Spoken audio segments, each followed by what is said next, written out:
morning, everyone, and welcome. If you are here for a discussion of renovations to the Talking Stick Resort Arena, you are in the right place.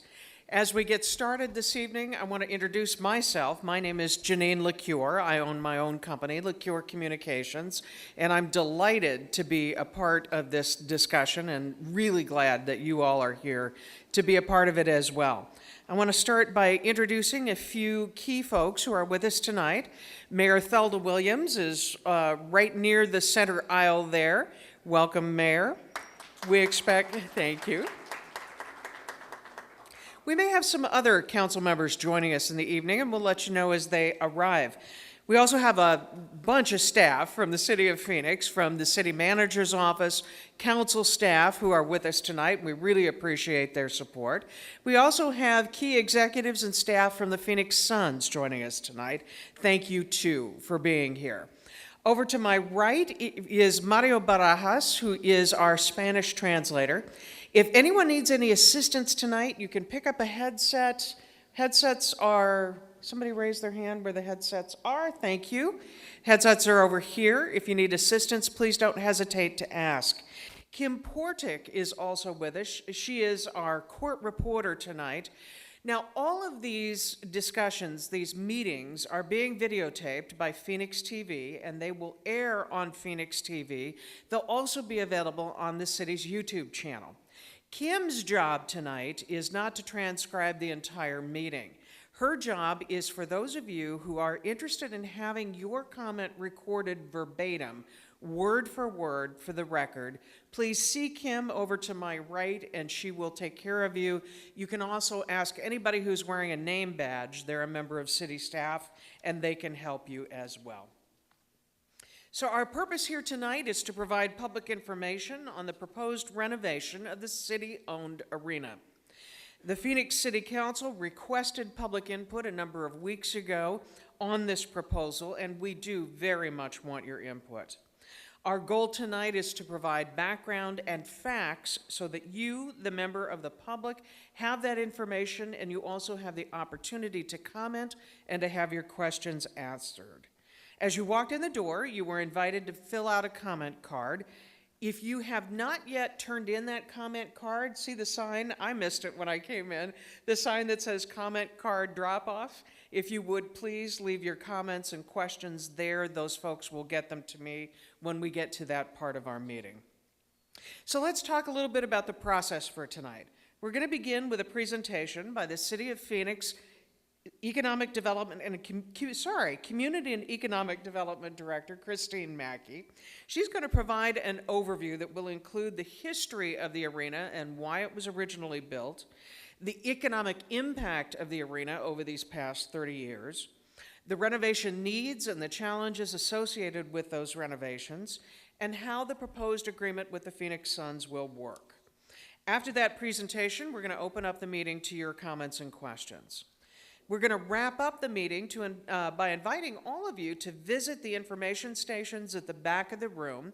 They're going to cover a lot of the information that we talk about tonight, but it's also another opportunity for you to talk with city staff and representatives of the Phoenix Suns, once again to submit your comments and to have questions answered. Most of all, the reason we are here tonight is to hear from you, and we're going to proceed with that shortly. A little bit of housekeeping. If you have not yet gotten water or grabbed a cookie, please do so. Those are back and to my right, your left. Restrooms are located out this door that you entered and to your right. Now it is my privilege to introduce the City of Phoenix Community and Economic Development Director, Christine Mackey, who will begin our presentation. Welcome.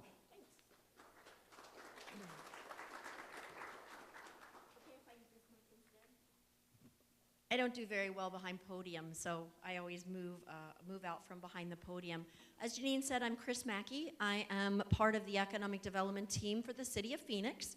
My team's role and responsibility in the city is to drive new jobs into the City of Phoenix, drive new investments, help our existing companies grow, and advance wealth within the community. So excited to talk to you about the potential renovation of the city-owned arena tonight.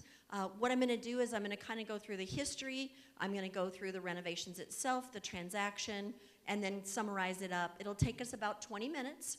When we get to the end, we'll open it up. We'll bring up our team of experts and open it up for comments and questions from the audience. So we'll start first. Veterans Memorial Coliseum. How many people have seen a Suns game in that building or a concert growing up? Yep. So that is a building near and dear to my heart. When I was young, that's where you got to see the Suns play at the Madhouse on McDowell. That is where I first saw my first concerts, Aerosmith and Doobie Brothers and Styx, and I'm dating myself, I know, but got to see all kinds of great concerts in that building.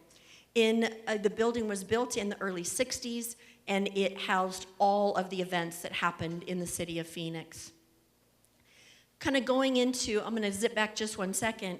In 1989, the city council was really interested in revitalizing downtown Phoenix. So you'll remember downtown Phoenix of the 1980s and even into the early 1990s.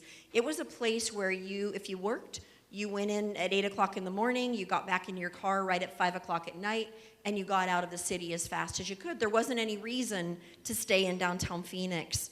Where City Hall is today, there was a Jack in the Box, and there wasn't much else to do in downtown Phoenix. And it was really important to the city council that they revitalize downtown. I worked in downtown in 1986, and again, got into the city, got out of the city as quickly as possible. The city knew that they wanted to bring the Suns and a concert arena into downtown Phoenix as part of its revitalization. But just like the city council today, that city council knew they didn't want to tax our citizens to do it. So they created, in 1989, what is called the two different things. One is the Sports Facilities Fund. It's a bucket. It's a holding bucket like a bank account. And they also created a tourism tax. And the tourism tax that was created is 2% on rental cars, and it's 1% on hotel rooms. So to date, 93% of the rental car tax is funded from outside the state of Arizona, and 88% of the hotel tax is funded from outside the state of Arizona. So that created a funding mechanism without taxing our citizens, and in 1992, at that time it was America West Arena, the city-owned arena opened. And it was a transaction that was negotiated that had a lease expiration of 2032. So when I tell people that, the first thing they say to me is, we're here talking about a lease that expires in 14 years. Why are we talking about a lease that expires in 14 years? When that transaction was negotiated in 1989, in the middle of it, created what is called an obsolescence clause. The anchor tenant, which is the Suns, can claim the building as being obsolete on July 1st of 2019. That's been in place since its original lease negotiation, and it's a very perfunctory, step-by-step transaction that has to happen if our anchor tenant, the Suns, tell us that they are going to claim obsolescence in the building. So the reason we're here today is to talk to you about what those opportunities look like and get your input for council consideration as to whether they'd like to move this forward. Should the council choose not to make the investments in the building, our anchor tenant, the Suns, has the option to leave in 2022. Again, it's really important to note, this is a city-owned building, and the Suns are the anchor tenant, but the city does own the building. With or without the Suns, the city owns the building and has since the dawn of time. So in its original transaction and the original construction that created the building, the city has invested, since the first shovel went into dirt to date, about $79 million in the building. Our anchor tenant, the Suns, have put approximately $150 million into capital expenditures into the building. So to date, they've actually invested more in the building than we have. And I'd like to take a break for just a moment. Councilwoman Deborah Stark just joined us. So if you could join me in welcoming her to the meeting.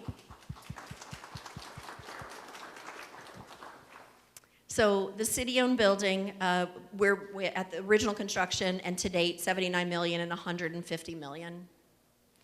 How the facility is funded. So that existing tourism tax was put in place in 1989, And as I said, it's 2% on rental cars and 1% on hotel rooms. So if you look at it today, it is 93% comes from outside the state of Arizona on rental cars and 88% outside the state of Arizona on hotel rooms. Now, if you enjoy a staycation, if you go to see a concert or a basketball game and you stay in downtown Phoenix, you are paying into this fund. Absolutely, you are paying into this fund. But it's a nominal amount that actually comes from the citizens of Phoenix. And how that funding works is that tourism tax flows into pay the mortgage on the building. So when the building was originally built, the city took out bonds on the building. Think of it as your mortgage on your house. And we've been paying that mortgage since that time. That fund, even in the worst of SB 1070, in the depths of the recession, it always had enough money to pay the mortgage on the building and to pay the capital expenditures on the building. It also did renovations on Maryvale Baseball Stadium, and it's done other things in downtown Phoenix. Now, what comes out of that building is revenue. So events are hosted in the building. We have Suns games, we have concerts, we have events in the building. The revenue that comes out of the building does go into the city's coffers, which are programmed each and every year by the city council. And it funds things like parks and streets and police and fire and other things. It's important to note about $13 million comes out of the building each and every year, or because of the building each and every year, that funds items within the city coffers. If we look at the city-owned arena, there are approximately 130 ticketed events each and every year inside that building, and only 30% of them are the Suns. The balance of them, 70%, are other ticketed events. It's Disney on Ice, it's Garth Brooks, it's U2, it's Marvel Universe, it is what's coming up soon, WWE SmackDown, which if none of you have ever seen that, I was in New Orleans when the fans invaded New Orleans. This was just a few months ago. Oh my goodness gravy, those people spend money. They were everywhere. The lines outside the Coliseum in New Orleans wrapped down and around the Coliseum. It was just crazy how invested they are in their sport. The one thing that I didn't know until I was asked to put this program together was the non-ticketed events that happen in the building, the community work that happens in the buildings. And I was with a member of the Suns, and they said, you know, the Suns play 41 basketball games each and every year in the building, but there are more than 80 youth basketball games, more than double the Suns games in youth basketball games in the building. And they're with YMCA, there are Boys and Girls Clubs, there are public schools, there are nonprofits that are in the building. And if you look at the bottom middle, you'll see Brittany Griner lying in the middle of shoes. She did a shoe drive for the homeless and ended up donating significant amounts of shoes to the homeless population here in the Metro Phoenix area. So our children really get to enjoy that city-owned building as well. Now the reason I'm here is the economic impact of what this building brings into the community. So if you look at the 4 pictures, that's downtown Phoenix and restaurants in downtown Phoenix. So you'll see the building itself has a $182 million economic impact. It's really important to note that is not the full economic impact of the building. When we ran the economic impact model, we just wanted to show what people coming into downtown Phoenix, the economic impact that they had. So it doesn't count all the things that you see in a traditional economic impact. You'll see about $13 million in revenue to the city of Phoenix each and every year coming out of the building. You'll see $14 million to the state and county, and that's not including $8 million in sales tax off the tickets to the state and county each year. And jobs, my favorite part. 380 jobs are in the building, not including the players, of course. 700 part-time jobs in the building, but no offense to our anchor tenant, even more important to me are the nearly 1,200 jobs that exist in the city of Phoenix that do services in that building. So it might be a plumber, it might be an electrician, it might be a cleaning company, a repair company, it might be a garage door repair company that does work for the Suns. And that creates about 1,200 other jobs in 58 companies here in the city of Phoenix. Our facility's old. And I hate to tell you that a 27-year-old building is old, because I am way older than 27 years old, and I don't feel old yet. But our building is old. It has seen 40 million people over the years flush its toilets and ride its escalators and its elevators and sit in its chairs. So if you look at the upper left corner, that is an actual picture of a waste pipe that we had to cut very recently and do an emergency repair on. It was stuffed so full it could no longer be snaked. So you think about your own home and your plumbing. You take care of your plumbing each and every year. You do the work on your plumbing each and every year. But at 30 years in Arizona hard water and all the parties you have and the events you have, your plumbing needs to be repaired. Now, while your plumbing might be $25,000 to $30,000 in your home, our home is 550,000 square feet with a lot more receptacles. You see in the upper left-hand corner, that's the weight for the escalator. There are pinch points. It's a single escalator that goes up to the second level, and the lines get pretty long on our escalator. It's been repaired and repaired and repaired, and it's nearing the end of its life. When you look at the bottom right-hand corner, those are the pinch points of the concourse as it moves around. So if you're standing at the ladies' restroom, and you've got people standing at the food counter waiting for their adult beverage or their soda or their nachos or their burger, whatever they're waiting for, it's nearly impossible for people to pass around as they're moving back and forth at halftime or intermission, or to move back and forth through that concert. Before I go to the next one, Councilman Michael Nowakowski just walked in, so if you could join me in welcoming him. And at the back, I see Councilwoman Felicita Mendoza from District 8. She's joined us as well. When you look at our roof, just like your roof that you have, and I got a good education lesson on this bladder from one of the companies that installed it the other day. When you look at our roof, just like yours, it's in the Arizona heat and the Arizona cold. It expands, it contracts, it has the Arizona heat beating down on it, and it has leaks. And so those need to be repaired. It's 27 years old, just like your roof. You repair it every year. You have it maintained every year. But at the end of 30 years, you're going to have your roof repaired, no matter how good of an installation. But more importantly, when we built the building in 1992, concerts had a rigging load factor of about 90,000 pounds. So you think back then, 2 trucks would come up for a concert, they'd unload, somebody'd stand still, much like I'm standing still right now, they'd sing to you, or they'd have drums and some guitars, and that's how they played concerts. You think about your concerts today with Pink flying from the rafters, or Taylor Swift with huge sets that come into the arena. They now turn in with anywhere from 40 to 60 trucks that come in for concerts in the arena. And there are concerts that we can't support because they need 225,000 pounds of rigging weight for today's concerts. So that's something else that staff is recommending to City Council we update, because there are concerts we can't bring into downtown Phoenix because of that load factor on our roof. If you look at our technology, you think about 1992, AOL dial-up, you got your woo, woo, woo, you've got mail as you logged on. Well, today, I don't have my cell phone with me, but you've got people through games and concerts, they're tweeting, they're Instagramming, they're Facebooking, they want immediate gratification, they want their messages out, but also our media. They used to do their filming, they'd take it back to the studio, they'd cut it and they'd play it later. They now live stream through the entire concert and through the entire games. We look at our restrooms, they need modernization, and with our American with Disabilities Act issues. So the building met absolutely every code when it was built in 1992, but as the ADA does, it's made modifications to the code as it's moved on, and we need to make some of those modifications as well. So now, the proposed renovation transaction in the city-owned arena.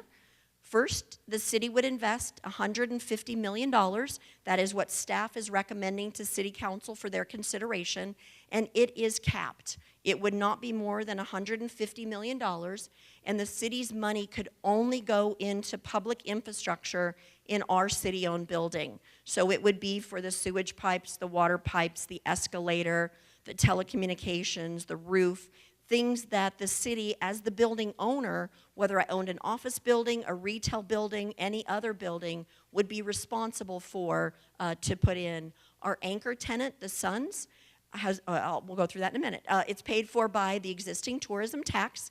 This is not putting 1 penny of additional tax on our citizens, nor is it increasing the tourism tax that's been in place since 1989. So our tourists don't see an increase and our citizens don't see an increase. It also allows us to put $2 million into our reserve and replacement account.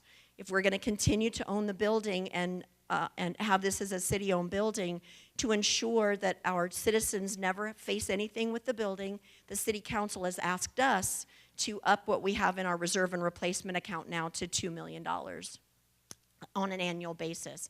And the city would remain the landlord, just like we are today. Our anchor tenant, the Suns, would invest $80 million plus any cost overruns. So those of you that are here that are in the construction industry, you know there are always cost overruns. If something happens, if the Suns want to add something to the building, we wouldn't be coming back to council asking for a change order. We are capped at $150 million. It's also important to note we're not handing the Suns a $150 million check. Ours will go into the account that will pay the bills for the construction just as theirs will. The Suns currently have paid us to date about $30 million in rent. Because of the new concerts, because of new items, we've negotiated, the Suns will now pay us $60 million in rent over the remaining 15-year term. They'll be required to build a new practice facility somewhere here in Phoenix, and why this is important are a couple of different things. In 1992, when our building was built, there were no women referees. So the lockers aren't able to handle women referees. There was also no WNBA. So we have locker rooms that have to be switched out between men and women. But more importantly to the city, it allows us, when the Suns are in practicing every day, or the days that they do practice, that's days we can't program the buildings to make money. So this will allow us to have more events in the building and drive more revenue out of the building. The Suns would remain a tenant until 2037, and they would have a 5-year additional lease extension to 2042. So it keeps them in downtown Phoenix for a significant additional time. And as they have since the beginning of time, they will pay 100% of operation and maintenance. So when you look at since the day the building was built to date, the Suns have paid about $300 million to operate the building. The city of Phoenix has paid $0. If you look at other arenas around the country, and let's use Glendale as our example. The city of Glendale pays an event coordinator $5.6 million a year to run their facility for them, and they pay for all operations. Our city doesn't pay a single penny, hasn't paid a penny, and won't even in the current transaction. So that operational risk when, for the ticketing counters, for the employees who are at the refreshment stands and cleaning the facility and doing the routine maintenance on the building, not the city's responsibility, and we have no operational risk for that, and nor have we since the original facility opened. And the Suns would put $1 million a year into the reserve and replacement account. And people often ask me, why are you putting 2 and the Suns are putting 1? Because we're the landlord, and we need more money in to be able to replace those infrastructure items. And if I neglected to mention it, the $80 million of the Suns is all of the fan-facing things. It's improvements to the suites. It's improvement to things that make the building prettier and better and operate on that front. Ours is in pure infrastructure. If we look at the capital investment split from the beginning of the building to date, City invested about $79 million. The Suns have invested $150 million. If you look to our current transaction, we would invest $150 million, and the Suns would invest about $80 million. So you can see we're at a very close to a 50-50 split over time on the building. This was not the only option that we looked at. Staff looked at what were the other options as opposed to renovating our arena. So the first thing we looked at was the obsolescence clause. What happens if the City Council chooses to just have the building go into obsolescence and become obsolete? So what ends up happening, as I told you, it's a very perfunctory script that's already identified in the lease that's non-negotiable that we would go through. An arbitrator would come into the building beginning July 1st of 2019. They'd bring in a team. They would look at the entire building, and they would look at what was wrong with it physically and what was wrong with it economically. And they would put that list back to the city. They would come back to the city, and they would say, here's all the things that need to be repaired to get this up to being a fully functioning building. And at that time, by the contract that's already in existence, it's 100% the responsibility of the city. No money from the Suns have to be invested at all. We don't know what that number would look like, but we have an idea from the work that's been done in the building already to date. So the city council absolutely has the right to say, we're not investing in that building. So Suns then would have the right to leave in 2022. We go into the next one then. So what would happen then? We have a city-owned building with no anchor tenant maintaining and operating and programming the building for us.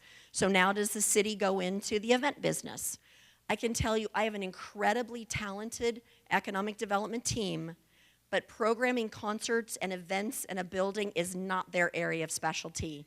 So the city would have to contract with someone to do that work for us, and we'd see something that would have to go in place similar to what Glendale has, where we pay an events operator, where we pay for all the operating and maintenance, routine maintenance on the building, and take the building forward. It also is important, we go back to that 130 events that happens in the building today, that would not happen day one. It would take the events operator, it would take others time to get up and running. We'd see a long delay in the building being active again. It's also important to note that the building still needs the repairs. We own the building. So we're still looking to run it as an event center of having to make $130 to $150 million investment, $180 million investment in the building, because now we don't have our partner, our anchor tenant, who's willing to invest in the building. Next, people have said to us, you could sell the building. Why not sell the building to someone else and let them run it as an event center? Well, that has been done a couple of times around the country. We've seen it done in Miami. They sold it to an individual operator, their arena to an individual operator, who tried for 3 or 4 years to get the building up and moving again. They never were able to do it and ended up demolishing the building. We saw it in Houston. They sold their arena, and they sold it to Joel Osteen as a megachurch, and that's where he broadcasts from for his Sunday services and things. So as an economic developer, I'd rather see the building active 130 events a year or every 3 days than a couple of days a week. So our final option that our citizens have asked me about is, well, why not just level the building? Downtown Phoenix is hot. Why not level it and just sell the land instead? So what you see in front of you is the arena site that's kind of the funny shaped yellow, and then a full city block that is up just to the right corner of it there. So it takes us a period of time to develop a full city block. The arena site is about 9 acres, and a full city block is just over 2 acres. So if you took the full city block and moved it into the arena site, it would take more than 3 full city blocks to redevelop that site. And the full city block today that's outlined there only produces 20% of the revenue to the city of Phoenix that we get off of our city-owned arena today. So if you put 3 city blocks on the arena site, we'd still only see 60% of the revenue in the future that we see coming off of the building in today's value. We also look at the land itself, and we've not had an appraisal done, but I can tell you that we've sold city-owned land sites on every corner on the northern, eastern, and western corners of this property in very recent history. And they've ranged in anywhere from $110 a square foot to $153 a square foot. So let's use $153 a square foot as our land price. You multiply that by 9 acres, you're at about $60 million. Well, we did have a valuation done on demolishing the building, and it's about $15 million to demolish the building. So the city would see a return of about $45 million on the site, but now we lose the revenue that we've been seeing on the site coming in year over year over year. And it would only take you 3 years until your revenue would be at completely zero before even the first block could get finished and out of the ground. So in summary, it's a city-owned building. It's been a city-owned building. It's just like the airport. The airport's a city-owned building. The airport, unlike this building, all of the revenue that comes out of the airport building stays with the airport. It's federal law. Because of aviation requirements, it stays there. This is the only building in the city system that's producing revenue that goes into the city coffers every year in a positive value. It's paid for by an existing tourism tax. Unless you stay in a hotel, unless you rent a car, not one penny of your money will go into this building, unless you buy a ticket and come down and see Garth Brooks play. We have a $182 million economic impact. And again, that's a really limited economic impact. We did not do a full economic impact analysis. We see nearly $13 million returned to the city coffers each and every year. We see more than $14 million in revenue into the state coffers every year, and jobs that come out of the building every year are the most important to all of us. So now I'm going to turn it back over to Janine. She's going to call up our experts, and we're going to be happy to answer any questions you might have. And thanks so much for having me with you here tonight. Thanks, Chris. I'm going to get myself organized here. I noticed we had a few late arrivals, some folks that came in after we got started. I just want to make sure that you were able to pick up a comment card over here and turn it in the table right next to it. I also want to remind you that Mario Barajas is here to help with anyone who needs assistance with Spanish language translation. So please see us for a headset, and Mario will be helpful to you. Another reminder, we have a court reporter here, Kim Ponick, did I get it right this time? Portik? Man, she's a patient woman. I've messed up her name several times. Anyway, Kim is very kindly here, and her job tonight is for those of you who would like to have your comments transcribed verbatim, word for word. She will work with you to get that taken care of. So please see her if that's something that would be helpful. We're now going to open up the meeting for your comments and questions. All comments will be officially recorded as part of the record for this meeting. If you filled out a card, doesn't matter whether you check the box that you want to speak or not, either is fine, but either way, your comment will be included in the report that's ultimately provided to the City Council. Now, for those of you who do want to provide a comment or ask a question tonight, here's our process. You'll see the microphone right there in the center of the room. Come on up when your name is called, and you can read your question, ask your question, or submit your comment from there. We're going to follow a time limit tonight. This little device is going to help us keep track of the time. Every speaker will have 3 minutes, and that's important because we want to make sure everybody has a fair and equal chance to comment tonight. It turns yellow when you're down to about 30 seconds left. I'll help you to make sure that you know you're getting a little short on time. It makes a really noticeable noise when your time is up, and I'll help you with that too. So we'll be able to stay to time. If at any point during the meeting you feel like your comment has been already shared or your question has already been asked, please feel free to just let me know, and we will move on to the next comment or question. If we have any questions tonight that we are not able to get a quick answer to on the spot, we will take the information that's on the comment card that you submitted, and we will make sure that either somebody from city staff or from the Suns gets back in touch with you quickly. We will have no questions go unanswered. The goal is to make sure everyone has had a response. Now I'm privileged to introduce several key staff and members of the Suns management team to join us for our panel discussion part and questions and comments part of the meeting tonight. I'm going to introduce them right now. First up is Denise Olson, the Chief Financial Officer for the City of Phoenix. Denise, come on up. John Chan, who is the Director of the Phoenix Convention Center, and yes, applause is welcome. We appreciate them all very much. Jeremy Legg is the Special Projects Manager for the Convention Center. He's coming up now. We're pleased to have Jason Rowley, the President and CEO of the Phoenix Suns, with us tonight. And with him tonight, joining us is Jim Pittman, who is the Executive Vice President and Chief Financial Officer for the Suns. Welcome to all of you. And with that, we'll get into your questions and comments. Steve Betts.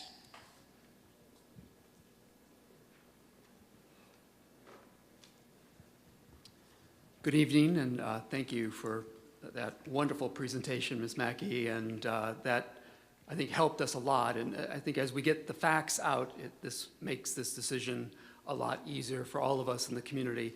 I've been in the real estate development and investment community for my whole career, for 3 decades, and I look at this very much like that, and put this very much in a return on investment sort of analogy. And this is our building. It's a city's building, and I think we very much have to look at it as something that we have to decide, do we want to invest in it? And you've given us a lot of good information why we want to invest in this asset of the city.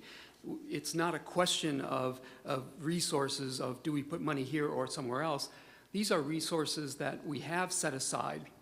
Historically, we created a fund of tourism tax dollars to set aside so that we can renovate this building. And then it creates revenues for us annually, that $13 million a year that we can use for streets, for water, for sewer, for police and fire. So from my perspective, it's something that makes a return on that investment. In terms of the way you've structured this, it's very much like we do with any kind of aging asset. If you have a building that is 3 decades old, you're going to have needs for infrastructure improvements. You're going to have to redo the roof and the streets and the electrical and the plumbing and the other infrastructure systems. And what you do typically is the owner needs to do that backbone infrastructure, the capital improvements, and then you look for your tenant to do the nice enhancements, to make it pretty, to add the things that tenant. It's a typical landlord-tenant negotiations when you want to keep your anchor tenant in your building. And that's really the way you've structured this, is very much like we do in the private sector. And so I appreciate the help you've given us in the way you've answered these questions. I think the way this proposal has been structured is something that the City Council can, in fact, support and endorse. Thank you. Thank you. Next, I'd like to call Franklin Olivieri. I'm in support of the arena, and I hope that the City of Phoenix maintains ownership of the arena, and hoping that sometime down in the future, if there's any other meetings, I'm going to continue supporting and being here. Thank you. We have a very small number of comment cards tonight, so if there is anyone who has not yet turned in your card, your comment request to speak card, please do so now. This will be the last call for cards. We're going to finish up here in just a few minutes. Next, I'd like to call up Chris Anderson. Hello and good evening. My name is Chris Anderson. I'm a City of Phoenix resident. I'm also a Phoenix Suns season ticket holder, and I also own a business here in town. And we work in the commercial real estate business here. My firm has actually owned property in the City of Phoenix downtown area since 2006, and we've made considerable investments, just recently purchasing a $20 million piece of property near the Suns Arena. We would have not made that purchase had we believed that the Phoenix Suns would not be a part of downtown and that the arena would not be a viable option for all the wonderful events that happen down there. I think we've all seen the presentation here and understand that this deal, much like any other commercial real estate deal, is structured in a way that we would do it the same way in the private sector, where it's a typical landlord-tenant negotiation situation here. So we are very much in support of this as property owners in downtown Phoenix, as a citizen of Phoenix, and as a season ticket holder as well. Thank you. Thank you.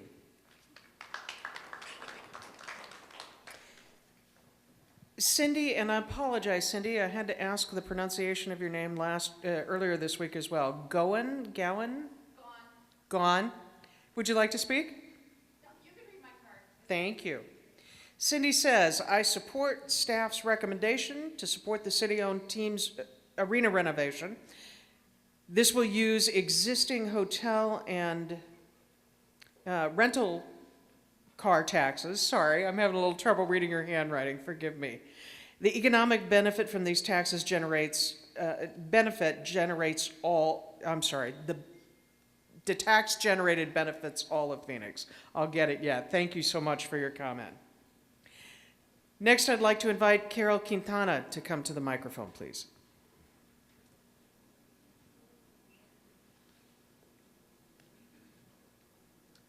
Hi, my name is Carol Quintana, and I'm a resident of the city of Glendale, but I own a residence in the city of Phoenix also. And if the council approves this, I haven't heard anybody talk about the time that's going to be involved in the renovations. Okay, if I jump in there for you guys. So should the council consider to move this forward, the thought would be that as soon as the season finishes this year in 2019, it would move forward for partial construction in 2019, come back online to summer of 20 and summer of 21. So the construction would take place over time so as to cause the least disruption to the concerts and to the sporting events that happen in the building, and that tends to be over the summer months. Anything you guys want to add to that? No, obviously with the lead time you need, the heavy lifting would really happen in 20 and 21, those summers. The summer of 19, obviously there's a whole lot of planning that would have to go into place. You know, you're doing all your procurement, all those pieces that have to happen as well. So, and then obviously the practice facility is a big component, because to start to do the work inside the building, you have to relocate some of those basketball spaces into the new practice facility. So a lot of that work on a facility for us to practice in would happen probably in the summer of 19 as well. Thank you. Christopher Demarest. I'm a resident of Phoenix. My main concern is, one, if the Suns want this, they need to fork out a little bit more money. I understand that the city of Phoenix is a tenant, as is the landlord, but if the Suns would fork out a little bit more money up front and pay for it, and maybe we could use the tax dollars that we would save from that and put towards the police and fire already. We're already understaffed with the police department, so we should be able to use some of that tax revenue from the hotel on other things, not just the Suns. So if I could, just to answer your question, that regardless of what happens with this building, as the tax is structured today from 1989, it's an ordinance in the city of Phoenix. So it's just like I can't drive faster than 65 miles an hour on a freeway. It's identified for very specific things, for downtown development and sports facilities and things like that. As it is today, the city council would have to take a vote to change the structure of where that tax could be spent. Maybe that's what they need to do. Jason Castle.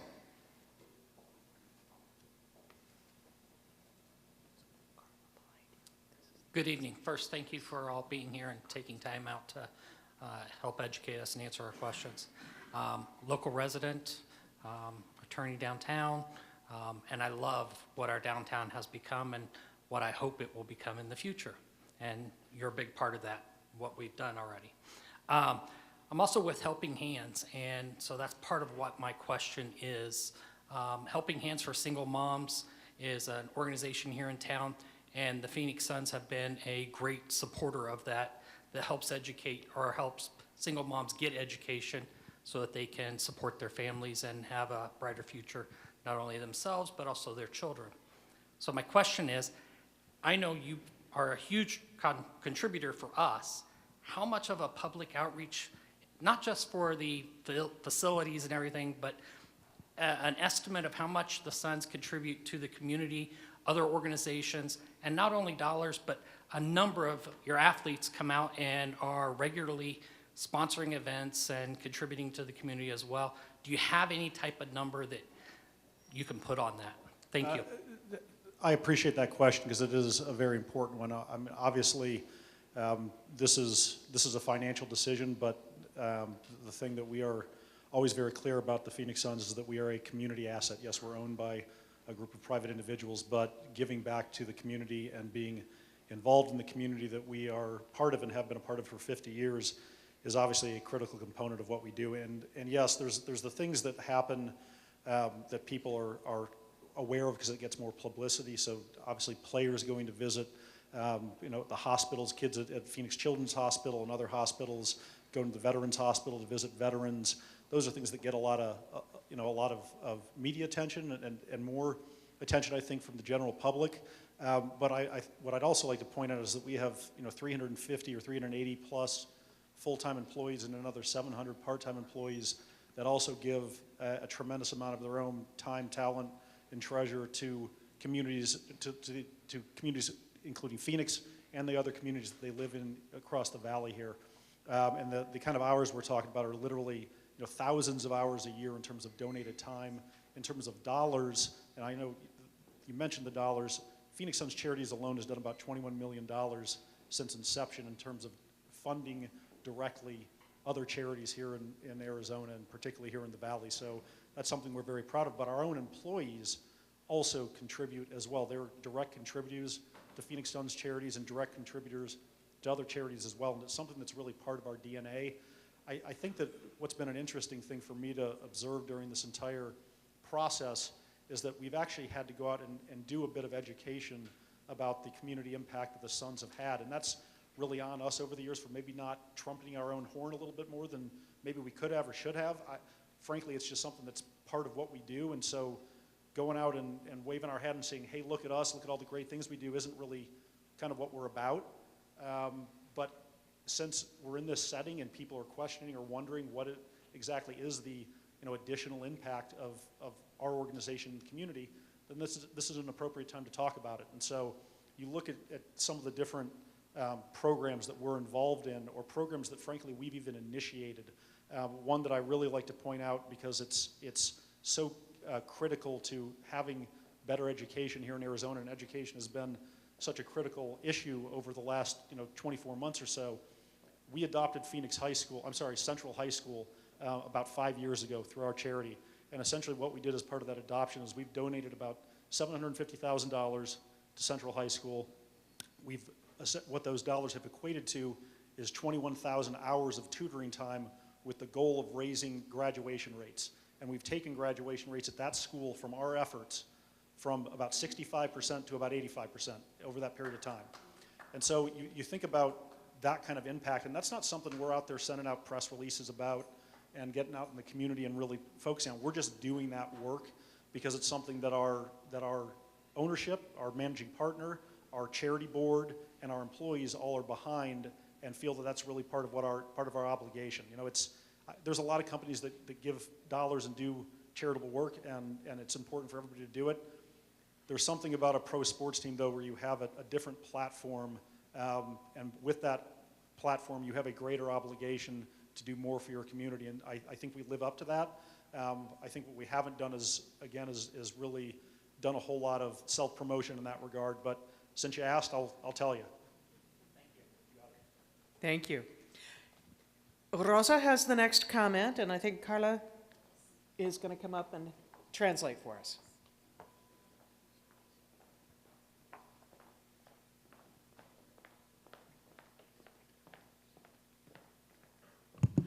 Buenas noches. Bueno, voy a hablar en español.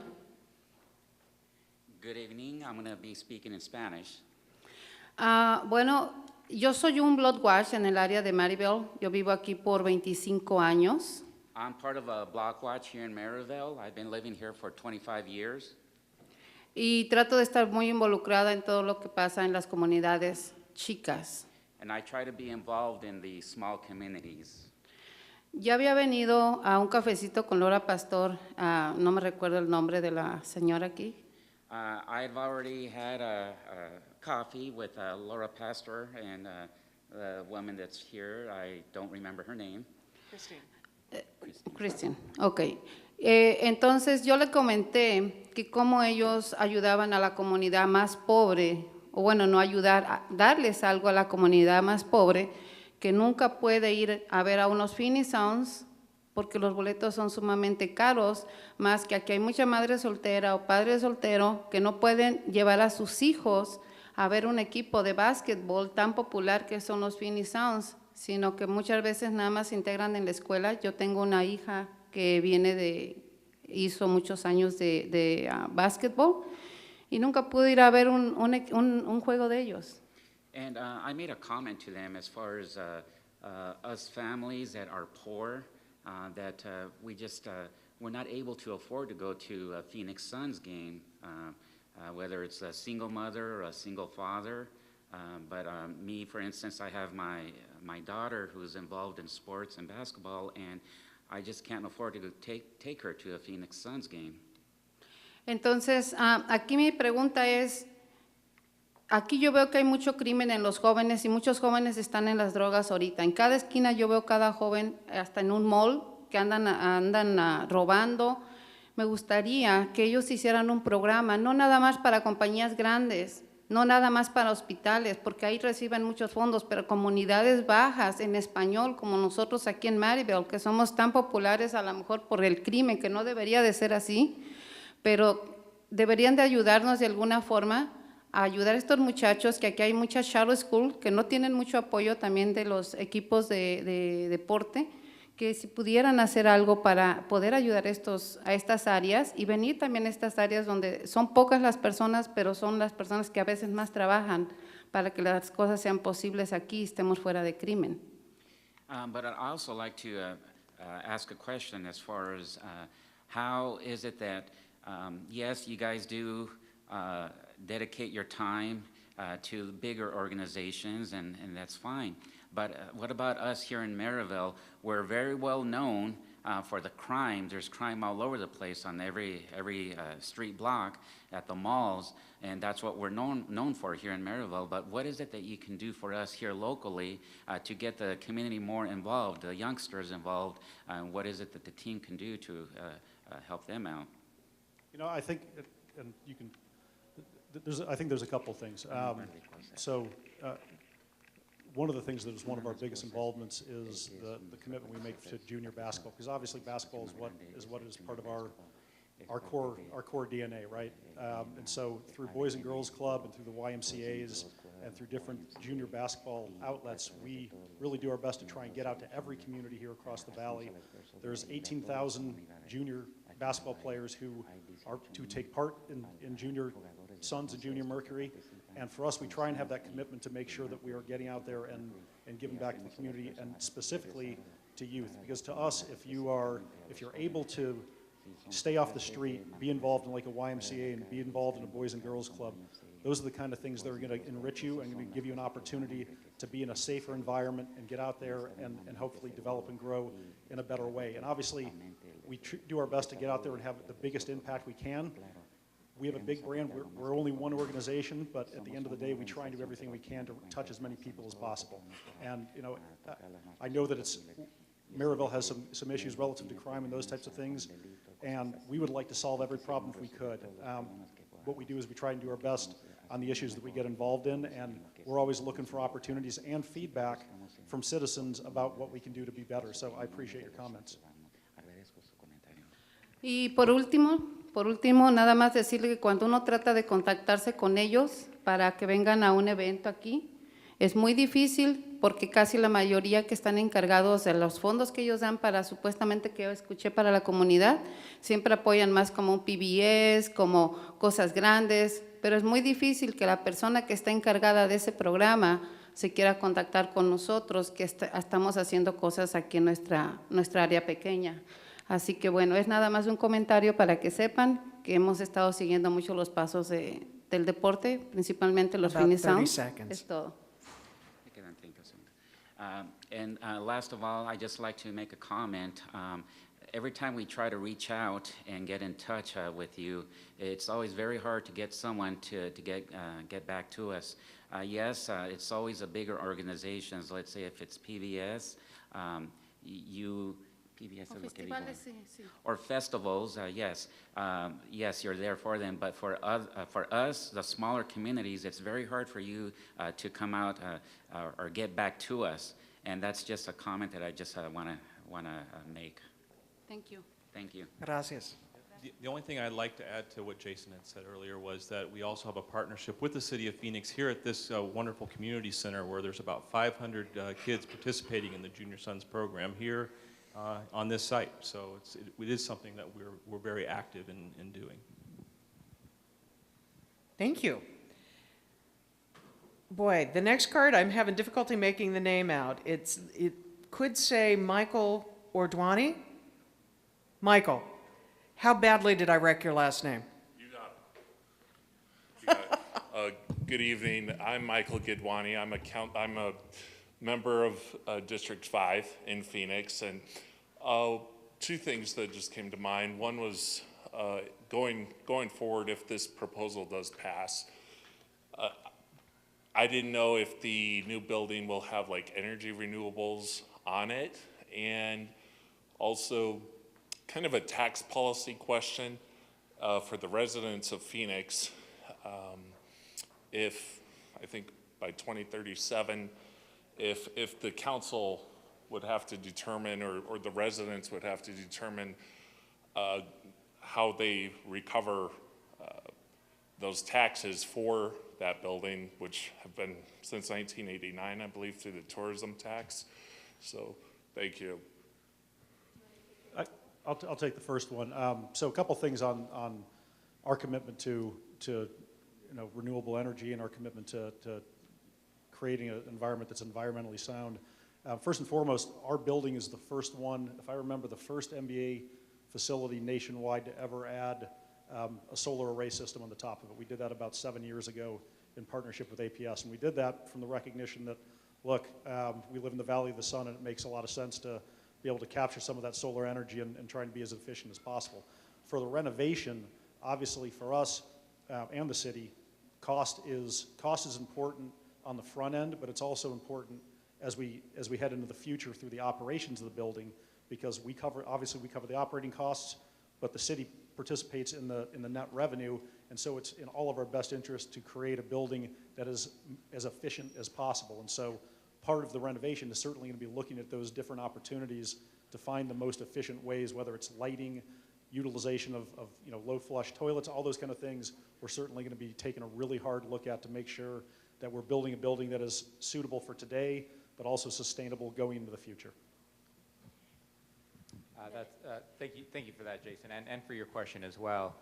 In addition to that, when you look at things that you have this 27-year-old building, and you have these air handler units that move like all the air conditioning throughout the building that are original to that building, and when you look at an air handler unit from today versus one that's 27 years old, you can bet that new one is going to be much more efficient. You're going to be drawing a lot less power when you're using newer equipment like that. Same thing like with plumbing fixtures, using low flow fixtures throughout to respect the amount of water that the facility uses. Those things will be done throughout the facility.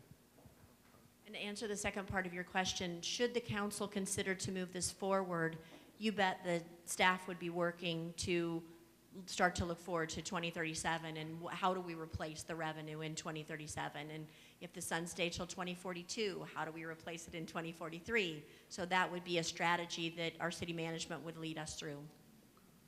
Thank you. Thank you. That concludes the public comment portion of the meeting tonight. If you'd all hang on to your seats for just a few minutes, we've got a little bit more business to do here. First and foremost, I want to thank Mario Barajas, who has been doing the translation, and I want to thank Kimberly Portick, and I'm going to get this exactly right, our court reporter from Canyon State Reporting, who has been very kindly with us every evening this week, and we appreciate her very much. Mayor Williams, would you like to say a word or two?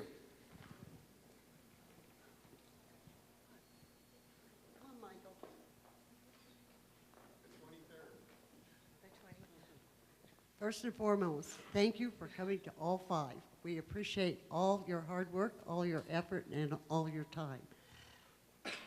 I want Councilwoman Mendoza, Councilwoman Stark, and Councilman Nowakowski.